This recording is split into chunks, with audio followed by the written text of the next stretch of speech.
Hey everyone! Welcome to this episode of Draw with Pixar. My name's Scott Morse. I'm a story artist at Pixar, where I've had the opportunity of working on a lot of really fun movies with my friends, like Ratatouille, WALL-E, some of the Cars projects, and the upcoming movie Soul. Today, I thought we could draw one of my old buddies, Mater. I've got a soft spot for old trucks. I even built the one I'm sitting in with my dad. Now, what I really love about old trucks are the really cool pieces of geometry that make them what they are. Their fenders, their headlights, their tailgates, all the little bits that we're going to celebrate about our old buddy Mater when we make him come alive today. We're just going to use a regular number 2 pencil and some paper we can probably steal off our printer. And we're going to remember all the bits about our old buddy that we really, really like. Mater's an existing character, so there's a lot to work with. Now we're going to work rough, okay? We're going to work rough because we're going to lay another piece of paper over the top of this when we're done and find all of our details again and subtract out the lines that we don't like from our rough.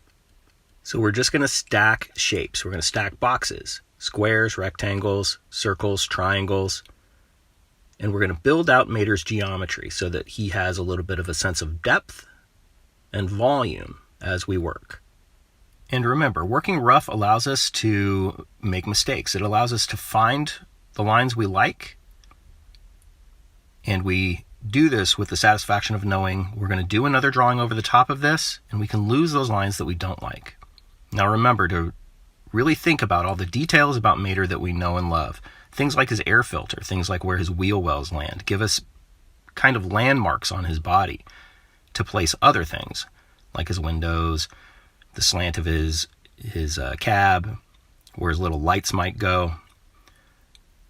Kind of finding the center line of where his geometry might be so that we can land his big goofy smile and know where to put his buck teeth.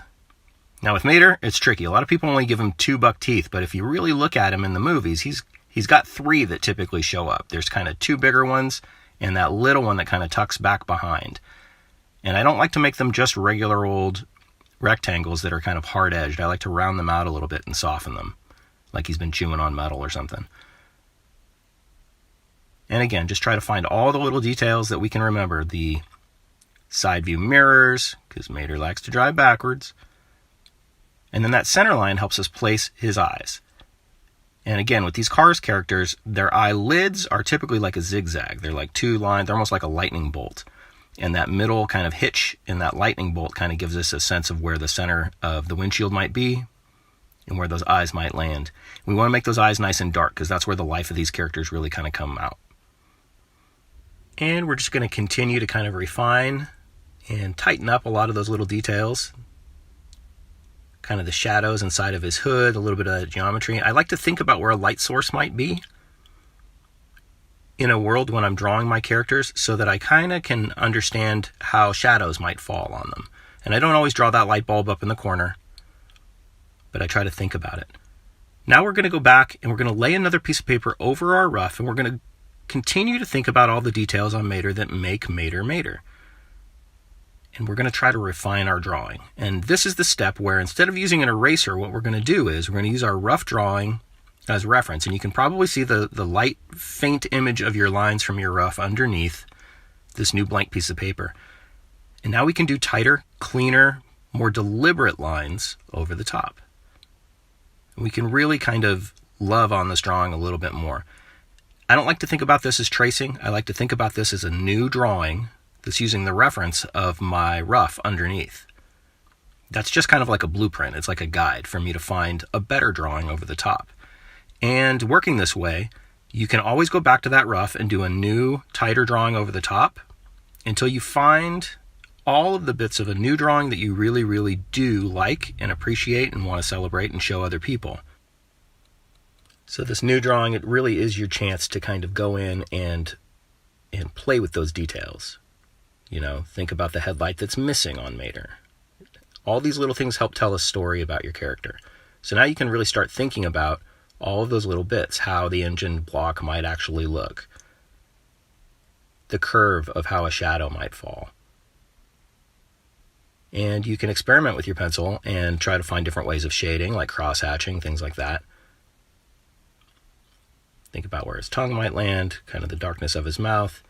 And you can kind of get rid of the front end of that box and really think about like where his bumper might land, you know? and sort of play with the shapes a little bit more. Soften your edges, soften your curves, soften your corners. With these Cars characters, I know they're made out of metal, and metal is hard. It's a substance, we know how it works. But while drawing them, I really like to try to create a little bit of a sense of squash and stretch with them. So I try to round some things out if I can. I try to create a sense of what we call straights against curves. And that's a design aesthetic that kind of helps us add a little bit of life and a little bit of pliability to a character, a little bit of charm. And also a little bit of a sense of motion. Even if they're kind of sitting still, it feels like there's life to them. There's some keep alive. Remember where that light source might hit. Again, we're not going to draw it up in the corner necessarily. We can. But what I want you to do is just try to remember to think about a light source whenever you're doing a dimensional drawing like this, so that you can kind of understand how the depth of that world might work. Now, when you feel like you've hit a stopping point and you're happy with your drawing, don't forget to sign it. We really want to know who did that awesome piece of artwork. And if you're on social media, definitely jump on board and tag your drawing. The hashtag is DrawWithPixar. We really hope you've enjoyed this Draw with Pixar tutorial, and we hope you're staying safe and healthy and enjoying your time with your family. Take care.